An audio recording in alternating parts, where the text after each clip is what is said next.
It says it's live. Yep. And we are live. And folks, we are here and we are going to be with the show momentarily.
Hey, how you doing, everybody? This is Kevin Gallagher. You're watching Time Out with Kevin Gallagher. It's a pleasure to have you here. We are live right now. It's August the 4th. We're at 7 o'clock in the evening here on the East Coast.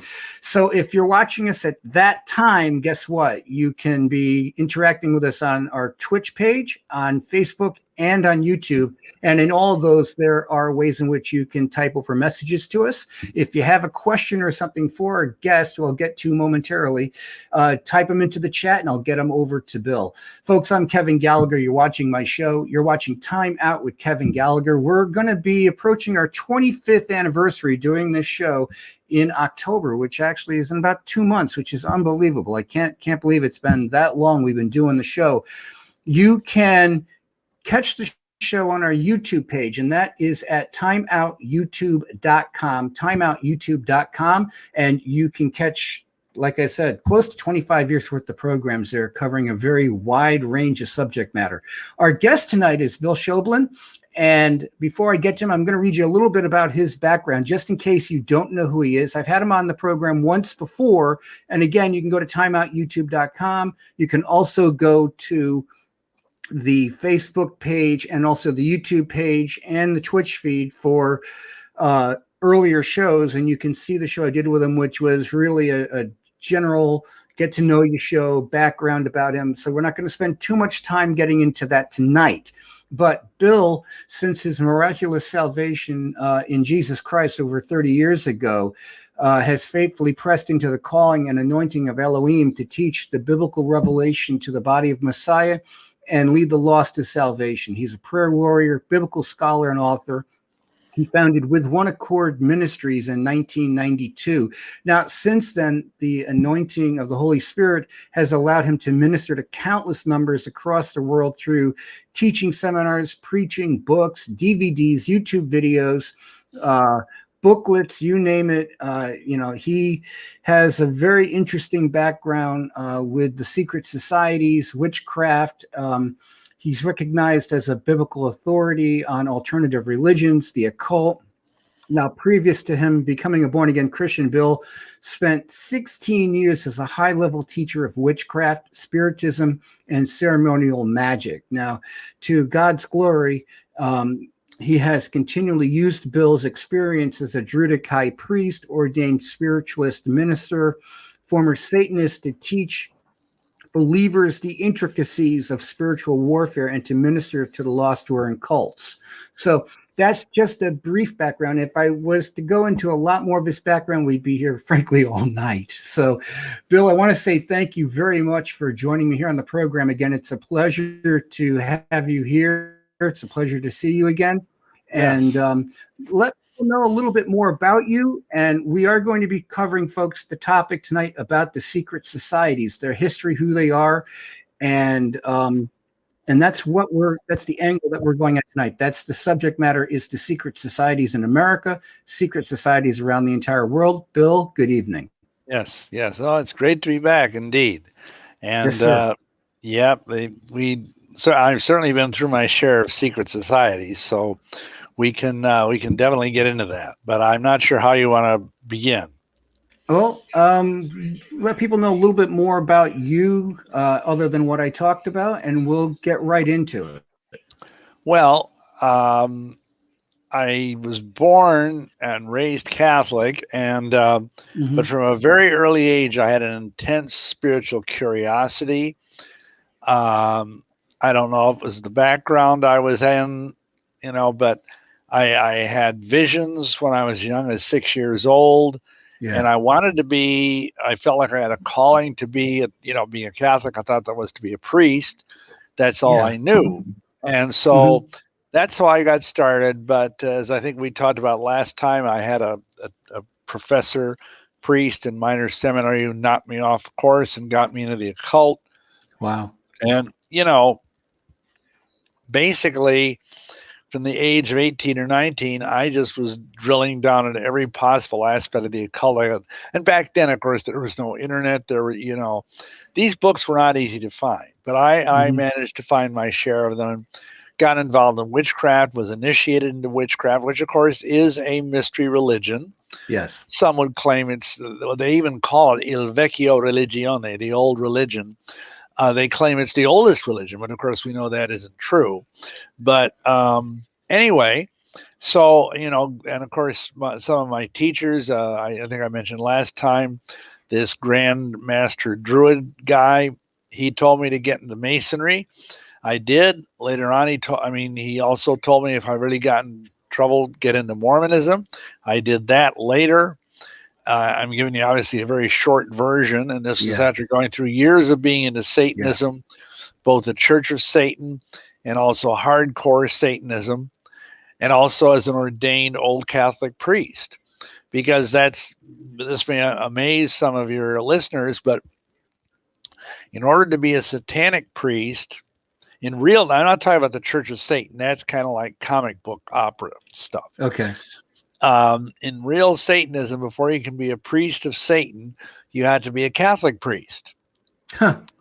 And that's like a requirement. And if you want, we can explore why that is. But so even though I was married at the time, and that normally excludes one from being a Catholic priest, I got involved with the Dutch old Roman Catholic Church, the Church of Utrecht in Hmm. Holland, which has, of course, branches over here in Chicago.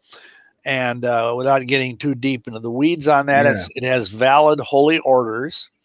I have a letter from Franz Cardinal Schaefer in the Vatican to that effect that my holy orders are valid but illicit, which is Yeah. kind of a funny distinction, but you got to Yeah. love the Vatican.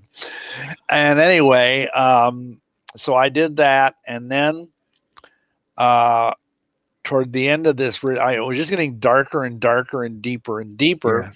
Yeah. And again, almost everything I was involved in was a kind of secret society, Yes. one way or the other. And we're going to explore that, I think, this evening. But finally, I got to a place where this lady had gotten a check from me that I attended the Church of Satan for my annual dues, and she was a banker in San Francisco, where at that Hmm. time the Church of Satan had its headquarters. And she wrote on the check, "I'll be praying for you in Jesus' name." Hmm. And this was in like early 1980, and I just laughed Hmm. at it, sneered, got rid of it. And well, I didn't get it. I filed it, because it was a check. But the point was, the next day, um, it was like I got run over by a truck, almost literally. I mean, I lost all my occult power. Wow. Everything in my life unraveled. I was sick. I lost my job. It was like crisis after crisis after crisis. So I went upstairs to this. I had this temple up in the attic that I had painted entirely black. We're living in this old house on Michigan Avenue in Milwaukee. Excuse me. And anyway, I asked Lucifer for a sign. And instead, the Almighty sent these two girls from Chicago who were like Satanist groupies to bring me Christian comic books from Jack Chick. Okay. And, I may have told this story last time I Yeah, was on, but you to me, did. you think Yeah. about that. How Yeah. bizarre is that Yeah. to That is have, bizarre. what an awesome God we serve, to have. And I joke about it. I say you probably couldn't find any Christians with enough nerve to come up and knock on our door, Right. because we were we were right behind, in the block. On our back was this huge brand new Methodist church, United Methodist Church. They never came to our door. Even the Jehovah's Witnesses never came to our door. So at the time, I didn't think anything of it, these comic books. And the next day, Mormon missionaries showed up at our door. Wow. And because of what this Druid bigwig had said 6 years earlier, this is the sign. So I joined the Mormon church because he had told me, this Druid guy, that the Mormon church was founded by witches for witches. And that it was a place where you could believe virtually everything that witches believe, but except you would appear to be this nice white bread, all American Christian family, white picket fence, all that stuff. And so I joined the Mormon church, Wow. spent 5 years in the Mormon church, went through the temple endowments, which are, again, another secret society, because Right. there's parts of the LDS church, the Mormon church, that are wide open. I mean, you can go to any Mormon meeting house just like you can walk into any, Protestant or evangelical church and attend the services. That's fine. They'd love it if you did. You'd probably die of boredom, but besides that, anyway, but the temples are secret, and only a tiny elite. When I was in the church, it was around 5 or 6% of members of the LDS church are allowed into the temple. And that was obviously 30, 40 years ago. But anyway, so in the temple, there's all this overtly Luciferian stuff. And again, part of the whole secret society thing is the idea that the guys or women on top know and understand things about the religion and the people underneath do not. Right. They are in the elite, they're in the inner The circle, inner so to speak. circle. Yeah. And that's the way it is in all of these different groups, and all the way. Well, we'll look into the history of it. But so, anyhow, I was in the Mormon church, and I thought it was, other than the fact of being worked to death, because I was called to be an elders quorum president, which is like right under the bishop in the local ward, which is like a local congregation, and working 40 hours for the church and no pay, and then working 40 hours a week at a job. So I was pretty worn out, and I finally had an encounter through reading the Bible, and I just kind of studied my way out of Mormonism, making this really brief. And I got born again in 1984 because I found those chick comic books. I remembered them because I was being really hit on by the Holy Spirit. Just I felt like there was something really profoundly missing in Mormonism, that it, like it says in the scriptures, it has the form of godliness, but it denies the power thereof. And so I got born again. Within a year, I left the Mormon church, kind of with guns blazing. I went before the Stake High Council and spent an hour and a half telling them about why the Mormon church was a cult, and why the real Jesus Christ of the Bible was the only way to salvation, on and on. And then I got into the ministry a couple of years later. I was called into the ministry. I worked for Ed Decker, who's the author of the God Makers book, and a lot of great stuff on Masonry as well. Bless his heart, he was kind of my mentor and teacher. And then we started our ministry with One Accord in 1992, and here we are. Hallelujah. Yeah. Now, I did get two questions that came in from chat. I'll get those covered real quick, and we'll get into some more stuff about the secret societies. Sure. Both questions are coming in from Facebook, and one says, "Hi, Bill. How can fallen angels be killed?" Somebody asked me about that the last time. Yeah. I'm not sure they can, but some guy said, well, tell me how to do it because I love to do it. Yeah. I really think that can only happen through, the agency of the Almighty through His angels. I think Hmm. a warrior angel of the Almighty, like Michael, would be the best example. He's like the prince of the heavenly host. That he could certainly kill a fallen angel, but I'm not sure a human being could. But I'll tell you, we do pray. I can tell you, like some days I will sit there and I'll be praying because there's a group of angels that we deal with that are called the triangular powers. Sometimes that are like the angels, the Malachim in Hebrew, behind the sun and the moon and the stars, hence triangular. Hmm. And I actually sometimes, if I'm in a particularly pugnacious mood, I will Right. pray that the Almighty would send archangels or angels or whatever to just smash, crush, destroy, and obliterate any fallen celestial beings, any like triangular powers that are evil that are coming against me, my family, or this ministry, our ministry. Right. So, but other than that, I don't think a human being can kill a fallen angel. I think they can be killed, but Right. probably only by a very high level good angel. Now, the other question I have from Facebook is, when is Bill's Space Invaders book going to be ready? Hopefully, it'll be out before Yeshua comes back. Uh, it has been a project that I've been working on this for over a year, Wow. and part of the problem is we keep having little mini crises coming up, and things of that nature, and it's like the tyranny of the urgent overcoming the needs of the important. And so I think I know who that question's from. Blessings unto you, brother. I wouldn't hold my breath. My goal was to have it out by my birthday, which is August 24th, or at least at the publisher. Right. But I'm not sure that's going to happen. But I'm hoping to have it ready to go by the end of this Gregorian year. Yes.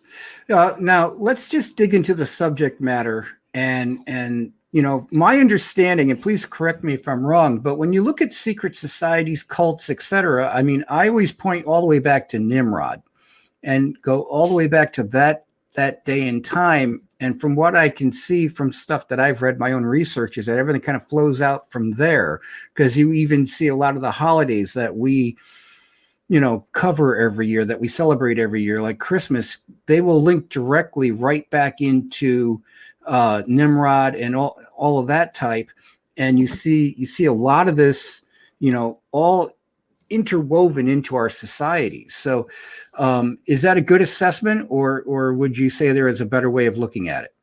Well, no, I think that's pretty sound. I mean, the whole thing with Nimrod. I mean, right then and there, you have this the because you see, I like to remind people that the devil can't come up with anything original Yeah. because he cut himself off from the source of all beauty, all creativity.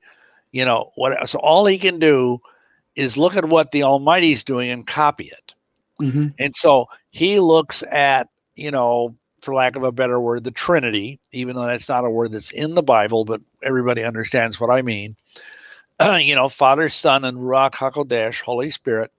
In the same way, he had way back, he had Nimrod and Semiramis and then Tammuz, Yes. which was like a false Trinity. Mm-hmm. And I think that's rooted in the whole idea of making this counter of something that is beautiful. I mean, a father and a mother and a child, which is the Almighty's intention for humanity for the most part. That's beautiful. But the devil wants to twist it and pervert it. Exactly. And that's why today we're seeing all of this trans junk and, whatnot, because he wants to do anything he can to pervert the original divine blueprint. So, Yes. and I think in the same way, the idea of Semiramis and Nimrod and baby Tammuz is like the same kind of attempt to twist the true reality of the deity into something, that is much more perverse. And I think Yes. from there, I mean, historically, because, you know, Nimrod and all that, that's almost prehistorical, but we understand Yeah. both from the Bible and from other sources that was, in Shinar, and, the whole Sumerian thing. And you've got, like the later on, you've got the god. And believe it or not, we actually used to do rituals as witches to the goddess Inanna, which is she was the consort of Marduk, who is probably the earliest historical prototype of Nimrod, because Marduk is represented in the heavens by Orion, and Orion is the hunter. And of course, Nimrod, even in the Bible in Genesis, he's called a mighty hunter before Elohim. So, Mm-hmm. you know, Marduk and Inanna. And here's the funny thing, and this is a slight rabbit trail, but allow me. Go ahead. There is a book, there's this legendary book called the Necronomicon. You've probably heard of it. Yes. And I mean, it was popular. Now, people say, oh, that there is no such real book. Well, yeah, there is, because I've seen it. But there was a book that came out I'm trying to think, it would have been in the late 70s or early 80s. It was called the Necronomicon. And it was a limited edition of 666 copies. And it was dedicated. If you open up it had this beautiful, creepy looking cover. I mean, at the time, I bought it. It was $66, which back then this was a lot of money back. Yeah, then, that was a lot of money back then. So anyway, I could tell you stories about it, but I don't want to get too far off the killer. But in that book, which the frontispiece said, Ad Maiorum Dei Crowley, for the greater glory of Crowley, Aleister Crowley. But half the prayers in this book, this supposed which actually wasn't a real Necronomicon, but it was like a good counterfeit, were dedicated to Marduk and Inanna and all of these different Sumerian deities, because most people believe now these predate Egypt. And of course, Egypt is the more obvious place where the secret societies came from. Yes. But I think there were prototypes, if you will, seen in the Sumerian cults as well. And we're talking, 2,000 years before Christ here, so at least maybe even before that, because, I mean, okay, if you got the flood, and probably 2 or 3,000 BC. So, and if you notice all of these different groups, you've got the Sumerians, then you've got the Egyptians, then you've got the Greeks, and then you've got the Romans, and it's a chronological progression, because first there were and basically the Romans just stole everything from the Greeks. They just there was Zeus in Greece, and that he became Jupiter in Rome, but it was the same basic deity. But going back one notch further to Egypt, you have Osiris and Isis and Horus. That's the same divine family. Yes. But there's a twist, because they introduced Set, who is an evil deity who's like the dark twin of Horus. But to my understanding, that was the earliest time when you had actual cult type things set up, where the average Egyptian, they understood, okay, there's these gods, blah, blah, blah, and that Pharaoh is himself a god, because they believed that he himself was a deity. But that only the priesthood was initiated. Only they would know the inner mysteries. And this would be by a process and some people believe to this day, I mean, there are serious archaeologists that believe that the Great Pyramid of Khufu, it has this king's chamber in it, where it has this large sarcophagus in the center of this thing, which is near the top of the pyramid. And there's this one light that there's what do you want to call it? A shaft that has been put into the pyramid anciently, so that at a certain time of year, I'm a little rusty on this, but either the sun or the moon, like on an equinox or a solstice, would shine through this shaft Yeah. right down where this big stone sarcophagus is. And supposedly Egyptian scholars, archaeologists have tested this thing, and there's never been a body in it because they found no, evidence of a mummy, which of course Egyptians are famous for that, or anything. And a lot of people believe that that was an initiation thing. That when the initiate, because in a lot of and you'll see this even up into the modern day with the Freemasons, there's this idea of death and resurrection, Right. that the person will be actually put in a coffin, Mm-hmm. and then they will be raised from the coffin, perhaps when this beam of sunlight or whatever comes down through this shaft. And then the Hierophant, the high priest of the mysteries, quote unquote, will reach in and grab the guy, and or maybe woman, I don't know, and lift them out of the coffin and say, now you are reborn, just like Osiris, oh, sound like Elmer Fudd, just like Osiris was reborn. Because see, the critical component here Yeah. is that, and this works its way through all these different things in one way or another, all the way up to Masonry, is this idea that the evil guy Set kills Osiris and castrates him and Right. cuts him into all these different pieces. And his widow slash mother, just like Semiramis was Nimrod's mother, well, Isis is Osiris's mother and his wife, which sounds pretty twisted, but anyway, Right. that's Egypt for you. So anyway, and I apologize to any Egyptians that are now living that might be listening, but anyway, the point being that the Isis used her magic to put Osiris back together, except she couldn't find his male organ. And so she made one out of gold and sort of stuck it on him. But because that organ was missing, because that's the organ of life, and even biologically, we understand that it's one half of the equation you need to make human life.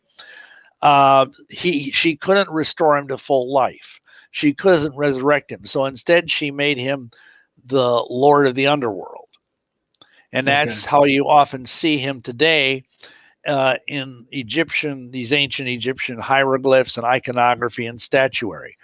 And the mystery is, okay, how do you get the lost member back? And that again, that carries down through the centuries, that this motif.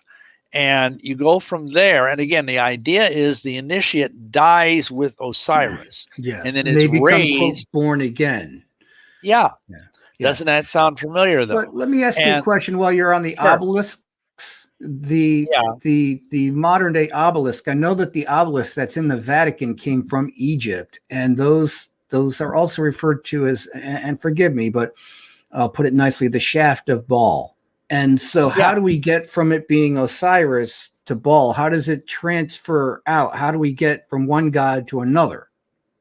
Well, see, all of these deities are throughout the Fertile Crescent, the Middle East, Egypt. I Yes. mean, Baal was a Phoenician god, and they're all around Israel. There were these pagan, and they all basically were kind of the same cult with just different names. Like the Moabites had Yeah. Chemosh and Moloch, and then like you say, Baal was. See, the word Yeah. Baal just means Lord or husband. That's what the actual Hebrew word means. And so that's kind of like we use the word God, Right. and it can either mean the true and living God, or it can mean like the God of the Phoenicians, for example. Well, in the same way, the word Baal, like for example, people are all horrified with the name Baal, but actually that's the word for husband. There's a place in the Torah in Genesis where if you read the Hebrew, Sarah calls Abraham my Baal. So, the word in and of itself, it just means husband or master. But yeah, Baal was the kind of the name, the underlying name for Chemosh and Marduk and Moloch and all these other Middle Eastern Yeah. deities. So yeah, and all of those things in turn are represented by a standing stone. That's why the Torah says, don't raise up any standing stones. That's forbidden. Because it's what they would worship. Or the word in the King James for another kind of thing is grove, which Mm-hmm. means a group of trees, because of course trees, although they're natural and beautiful, they can be a lot of, like the Druids worship trees. And Yeah. a lot of these ancient societies worship trees because they are upright, and of course they produce fruit, some of them, or nuts or whatever, and and these people, this was a miracle to them. I mean, the Yeah. idea that you could get an apple or a pomegranate or whatever off a tree, that was just like wow, because they only had a very primitive understanding of agriculture. And so, you know, the idea of the obelisk, and to me, it's just so insane that there's one right in the middle of the Vatican. Yeah. And of course, if you look at it from the air, you've got this pyramid, and then there's this big colonnade, the Bernini colonnade that's around it, and that's a symbol of the vulva, the female Yeah. The part. male So and the you got, female represented. yeah, because as it's in Masonry, they talk about this. They say the sacred circle's secret point, and that same terminology, word for word, is used in witchcraft, Mm-hmm. and that's one of the great mysteries that you learn in these supposed ancient mystery cults. So anyway, that's Egypt. And now when you go to Greece, the Greeks added for whatever reason, they had a whole nother level of beauty and sophistication to all of this stuff. And I don't know if there was just something in the Greek mentality or what, but so they came up with probably what is the first fully understood mystery thing, and that is the Eleusinian mysteries. Mm-hmm. And basically, this was a thing. You'd go to this temple in the city of Eleusis, and this was just for an elite few. Again, this was not something that everybody did. Just like today everybody goes to Yeah. church. Well, not really, but you know what I'm saying. I mean, Yes. this was for an elite group of people, and they would have to go through ordeals. They would have to go through ritual ordeals, and I would just probably the best modern example that everybody would probably be familiar with is the thing in the third Indiana Jones movie, where in order to get the Grail, he had to pass these hazards. Right. And that whole thing, I mean, it had a Christian chivalric veneer slapped on it by the writers, but that whole concept was based on the Eleusinian mysteries Mm-hmm. because they had to go through various things that were harrowing, that were frightening, that were at least designed to make the person think that they were going to die. Right. And, and if they made it through this thing, and here's the funny thing, because you get to the end of this and you say, okay, now you've made it. You're in the inner mysteries. You see the great, great secret. What do? They show you a stalk of wheat. That's the great revelation. And of course, it's a phallic thing, Yeah.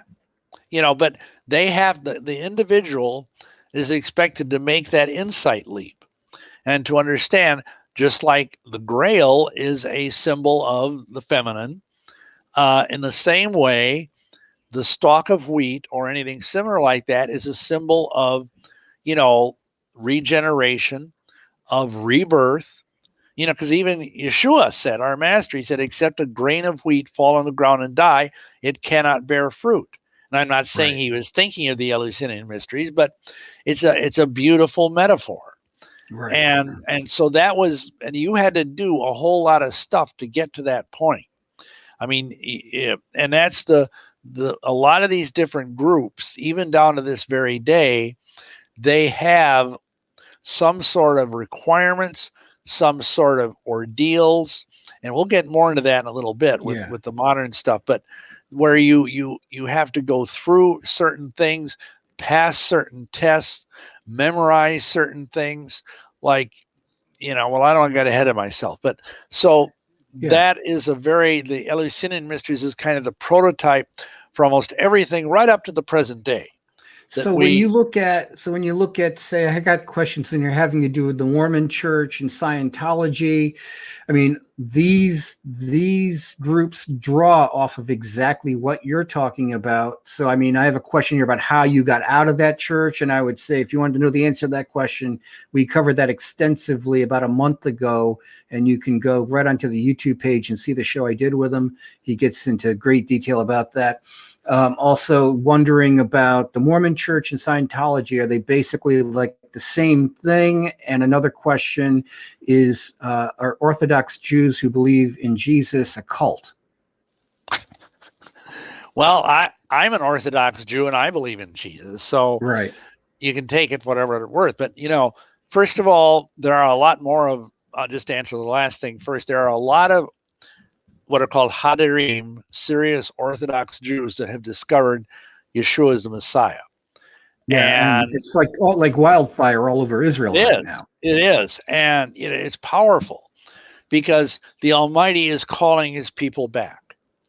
And they're not to say that there aren't people that are Orthodox Jews that are kind of cultic in their mentality. And there are, of course, most Orthodox Jews don't like Jesus. They hate him because they think he's a false Messiah. And that's shame. That's a shame. Yes. But in terms of, I was going to get to the Mormon Church. I can't really talk a lot about Scientology. I was never in that. It's one of the few I missed. I'll tell you a true story about this. When we were running a coven, we had covens all over the western coast of Lake Michigan, Chicago, Racine, Milwaukee, and we had a guy come along he wanted to join the coven. Remember, he had long red hair and a walrus mustache, and he was a Scientologist. And for whatever reason, he wanted us to initiate him as a first degree witch. And both my wife and I just got the creeps off this guy. Yeah. I mean, it was just, and I mean, you could say, well, what do you know? You were witches. We didn't know, Yeshua from a doorknob. But even so, our radar went off. There was something really creepy about this guy. And I do understand from what little I know of Scientology, there are layers and layers of secrets.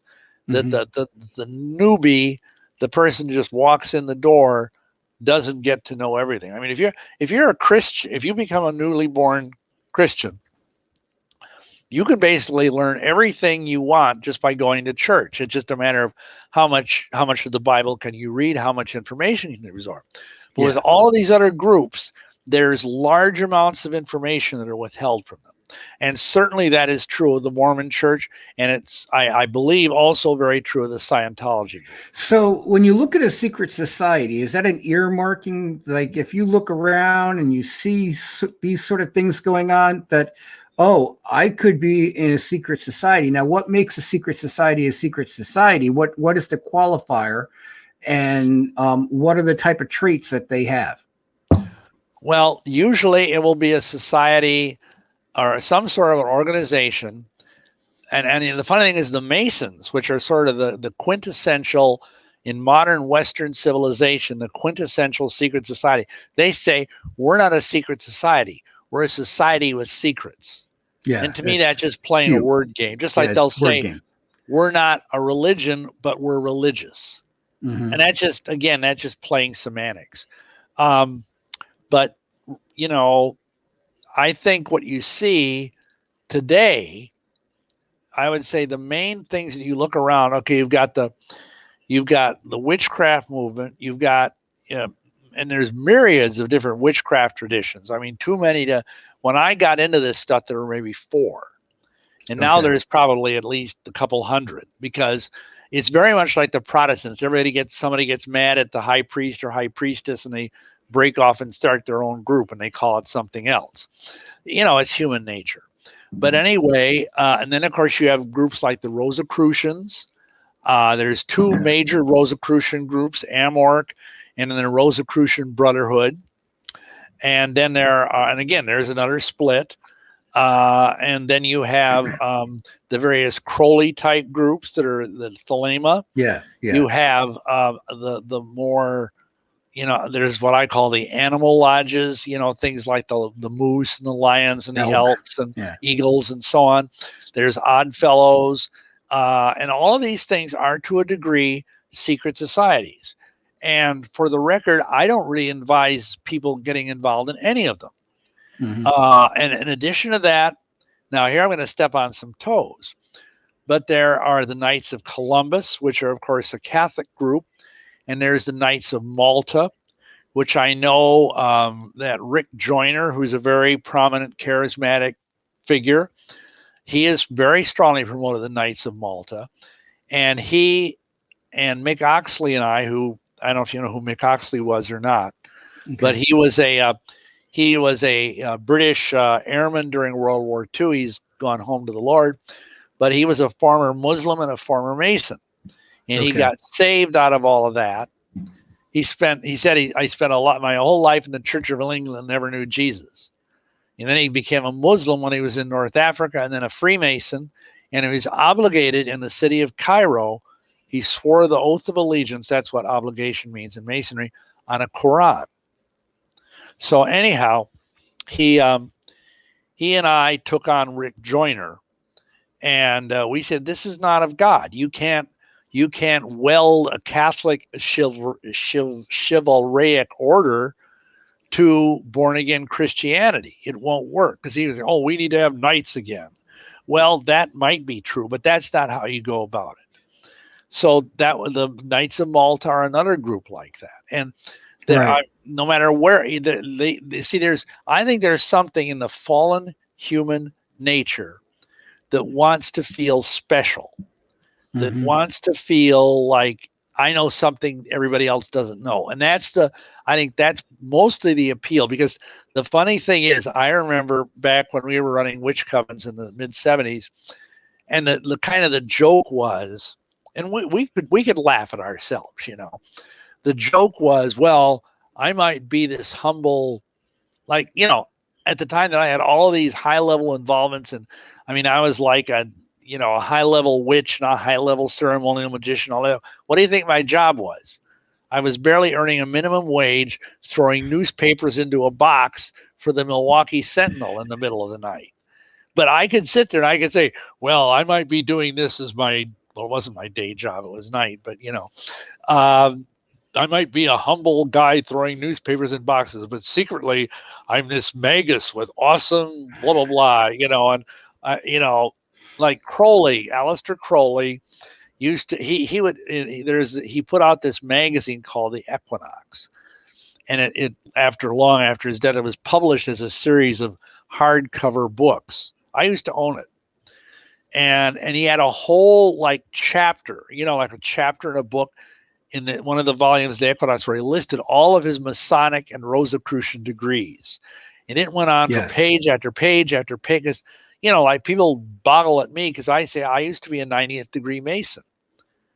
And most people don't even know there is such a thing as a 90th degree Mason. Most Masons don't even know there is such a thing. But I was. And there's actually 360 degrees in Masonry. But most Masons don't know that because they aren't high enough up. The metaphor, the ultimate icon in virtually every secret society is the pyramid. That's why it's on the back of our dollar bill. Right. Because you've got the masses down below. We put this in Masonry. My book on Masonry is called Masonry Beyond the Light. And we have this diagram that I put together, and it shows, okay, at the the huge bottom, you've got all the witches, all the Masons, all of these, they're like cannon fodder. The first degree, second degree, third degree, doop, doop, doop, doop. They're just bopping along. Most of them are nice people. Even most witches are nice people. I mean, they're as lost as a golf ball in a wheat field, but they're nice. They would never kill a baby or torture a kitten or anything like that. Right. But then you go higher up. You get into the higher, like the York Rite and the Scottish Rite of Freemasonry. You go a little higher than that. You get into the 33rd degree. You go a little higher than that. You get into the like the Satanic Brotherhood. You get, some of those things, and finally you get into the lower levels of like the Illuminati. Yeah, there really is an Illuminati. I was in it. Yeah, and let And me then, run this by you real quick because I sure, learned this. I figured this out a few years ago. I was doing some reading and then stumbled across this, and that was Fahrenheit, who was the man that put together the temperature scale that we call the Fahrenheit. It's in degrees. Now, sure. he was a 33rd degree Mason. So Huh. naturally, as a 33rd degree Mason, you would have water freeze at the 32nd degree and become active. The lowest level it could become active and alive is at the 33rd. The man I who had never developed heard that. the man who developed the long play record was a 33rd degree Mason, a long play LP. I know I may be talking to some younger people who don't know what an album is, but used to put it on a record player. It would turn at 33rd and a third speed around 33rd degree Mason. Now, how many angels fell? A third of the angels. Dragos, the constellation, covers 1/3 of the sky, covering 1/3 of the stars. I mean, it goes on and on and on and on. You see it repeated, and they put their signature, their ear markings into all of this. And it was, now I'm forgetting his name, but the man that helped him put together the Fahrenheit scale was, now my mind just went completely blank, but everybody knows who he is. He's a very famous physicist, Sir Isaac Newton, who is also Oh, a Mason. and the So, Rosicrucian. and a Yeah, Rosicrucian. yes. And you find with the secret societies, and where I'm going with this is you see these earmarkings, but these people, as you well know from my own research, they would reach out and grab these people like Mozart, like Washington, like all the people I just mentioned, and get their clutches on them and bring them into the fold. And I mean, you have the famous painting of George Washington, and I was talking to somebody a couple of weeks ago, a family member, in their living room, and it's like we brought up the fact there's the painting of Washington in his apron, but that painting wasn't done until like 30 years after he died. So, Yeah. and he had sworn off the Masons, and so you see all this, and the Masons claim him as their whatever, and this is the sort of stuff that we see go on, Bill. Yeah. Yeah. And yeah, because we had a whole chapter in the book on masonry about Washington, because Yeah. they do love to drag him out, and he was not a very good mason. I mean, most people don't understand that before he became the father of our country, he was Mhm. an officer in the British Army, Yes. and and even to this day in Britain, if you want to go anywhere, either in politics or in the military, you have to join the Masonic Lodge. And Mick Oxley was telling me this too. That's why he joined the Masonic Yeah. Lodge, and Yeah. and that's the Masons are kind of unique in that regard. I think most of these groups, like the Rosicrucians and the odd, they're not so much like that. But the Masons, so you got to realize this is before some of your time. But Yeah. there was a time when if you were a doctor or if you were a lawyer in a profession like that, it was considered beneath you and even unethical to advertise. Right. And so you couldn't open up a phone book and see whatever law firm and see a big ad. You couldn't. There'd just be a simple phone number. And so these guys would join the Masons, doctors and lawyers especially, uh, as a way of networking, as a way of Yes. getting Yes. clients, and that was part of the Yep. reason for it. Now, that's not so Yeah. much true of these other groups, Right. but it's certainly true of the Freemasons. Not so much anymore, because the Masons are actually kind of dying. I mean, Yeah. they aren't nearly as popular as they used to be, and partly because of the thing I just mentioned, but frankly because they're boring. I mean, I went when I was a Mason. I joined it because this high level witch druid guy told me to. Yeah. But I Yeah. went there, and I was like the youngest. This was in the 70s. I Okay. was like the youngest guy in the lodge by at least 15 years. Most of them were my age now. Okay. Probably every single one of them was on Social Security. Wow. And they'd sit there and they'd go through this mummery, Yeah. and there'd be like 5 guys in this whole lodge. Yeah. I mean, Yeah. because most of them were either dead or dying, and then they'd sit there and they'd do these rituals, and half of them would fall asleep you'd hear them snoring. Right. So it was, and people thought, oh, all this secret stuff. Well, Hand out the Geritol, right? there Yeah, is yeah, secret stuff going on, but yeah. people don't understand it. But And the thing about the Masons that I find fascinating is that you can name all these other groups, the Shriners and et cetera, and Rosicrucians and all these other groups. It's kind of interesting because it's like not all Shriners, not all Rosicrucians, not all these people, these other secret societies are Masons, well, but no, da, da, da, but da, yeah, hold on. yeah, All Shriners are Masons. are Masons. Yes. So, but it's like the center of an old wheel that you see like on a stagecoach or something. And Masonry is that center spoke with all the other secret societies leading out from it. And it's almost like a recruiting arm. Like you start coming through the ranks and you're rising up. They're like, oh, we got a rising star. Let's grab him. And it's almost like a recruitment arm. Well, yeah, but I did want to clarify that though, Yeah. because the Go ahead. Shriners, Go you ahead. have to be a Mason to be a Shriner. Right. But otherwise, Right. you're right. The funny thing is there's this cross pollination Mhm. because the 18th degree of the Scottish Rite is the Rose Croix degree, the Rosicrucian degree, and its symbol is the rosy cross. Yeah. So there is this, and of course, in my book, and I have a video too, the DVD now that's called "The Light Behind Masonry," and I document there how basically the Masons rose out of the Rosicrucians. The Rosicrucians were there first, and there's this famous poem I think it's from the late 1600s that says this. It says, "For we are the brethren of the rosy cross, and we have the Mason word and second sight." Yeah. And that's the first time the idea of Masonry as anything other than guys laying brickwork came along, where it was associated with the occult.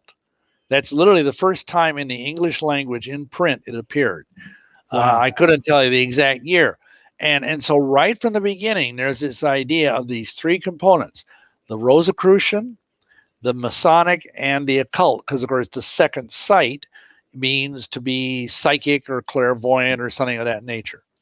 So all of these different Yeah. groups are, you're right. I mean, it's not exactly a wheel with spokes, but it's more like a tree. Yeah. It's Where like the you've got best way I know how to put it, Yeah, yeah. I mean, it's hard to describe because it's, in a way, it's like trying to nail Jello to the wall. Yes, exactly. Because they deliberately try to obscure things, and the like when the Illuminati came along in 1776, they tried to more or less co-opt European Masonry, and they pretty much succeeded.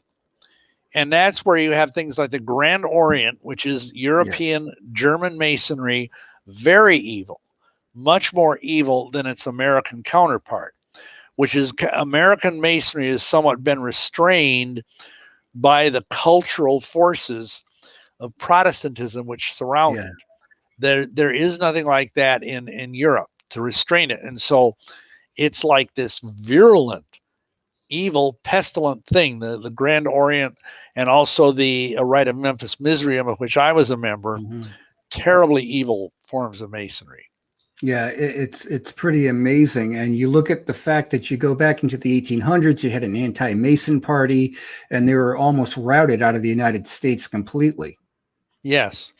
If really, people have said if it hadn't been for the whole slavery thing bubbling up and the Civil War kind of moving everything else off the public's attention, they probably would have been totally stamped out within a generation. But and it's interesting too, and I always found it kind of creepy, but you'll see pictures of like Abraham Lincoln in the camp, and he's surrounded by some of his high-ranking officers, and they got the hand in the coat, and they're doing all the Masonic hand signs and everything. And I'm just like, oh, Mamma Mia, he doesn't even realize what's going on around him, I guess. And I mean, the Civil War, when you start reading through and you look at how many of these generals and things were all Masons, and all the like strategic retreat, what do you call it? They would like back away from each other and retreat in these very strategic retreats because, if a Mason was hurt, even though he was a Southerner, the Northern Mason would come and help him and vice versa. Yeah. I mean,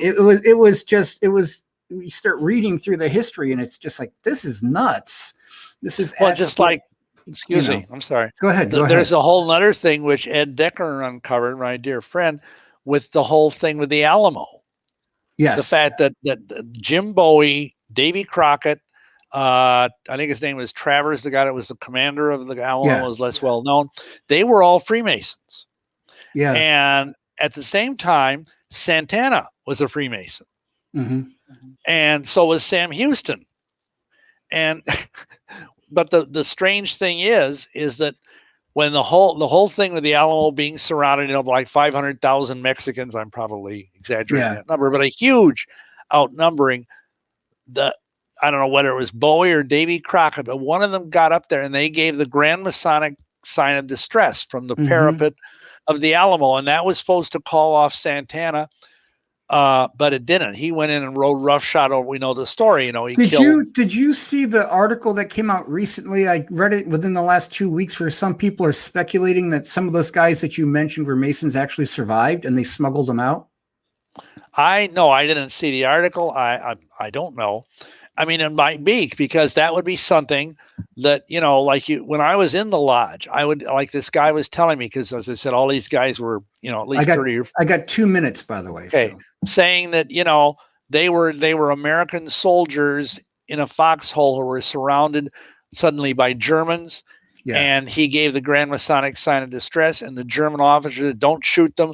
They fed them. They let them go back behind the Allied lines and protected them because they were Masons. Mm-hmm. So, this is a bigger subject that we can squeeze into 1 hour. Yeah, it's a huge subject, and maybe we'll do a part 2 on just talking about the secret societies, because there's just so much on how all this stuff fits together, and maybe we can look at how it actually helped shape American history, like what you were alluding to earlier. They were, in the point of really routing out the Masons in this country, and then, hey, the Civil War happened, and that kind of put people's attentions elsewhere. Yeah. So, do you have any final? Well, I just want to say it'd be nice to say something about the whole Mormon Church as a secret society, because we barely glided over that. But I think it's important to realize that Yeshua said, in secret have I said nothing. Yes. And, if you find a group that says, oh, you've got to do XYZ things, or you're not going to be able to be going to heaven, or whatever it might be, because in the Mormon Church, they have secret handshakes you have to learn in order to go to heaven. And what? Where's that in the Gospels? But anyway, magic underwear, the whole thing. Yeah. But But run from those things, because they're playing on your ego. Yes. They're playing. That's the core thing, is it makes you feel special because secret stuff. Yeah, exactly. And actually, mostly it's like, even Crowley, he said he had to go through these blood-curdling oaths to join the Golden Dawn. And then what did they reveal to him? The Hebrew alphabet. Yeah. It's amazing stuff. Bill, we got to get you back on soon. We'll get you back on maybe in another week or 2, and we'll continue this discussion, because I think we've just barely scratched the surface. So, Bill, thank you very much. I'm Kevin Gallagher, and I thank you so much for watching the show tonight. And you can catch us Friday nights, 8:30 p.m. on Channel 23 in the Danbury, Connecticut area. You can catch us on Charter throughout Connecticut. You can also catch us at timeoutyoutube.com. You can also hear the show on the Truth Be Told Radio Network. You'll hear the audio of the show because it's radio, so you won't see it. But that's Friday nights at 9 p.m. and that's Eastern time. So for Bill Schnoebelen, I'm Kevin Gallagher, and I thank you so much for joining us here tonight. Please tune in again next time to see what it is we'll be talking about. Until then, have a great night and God bless.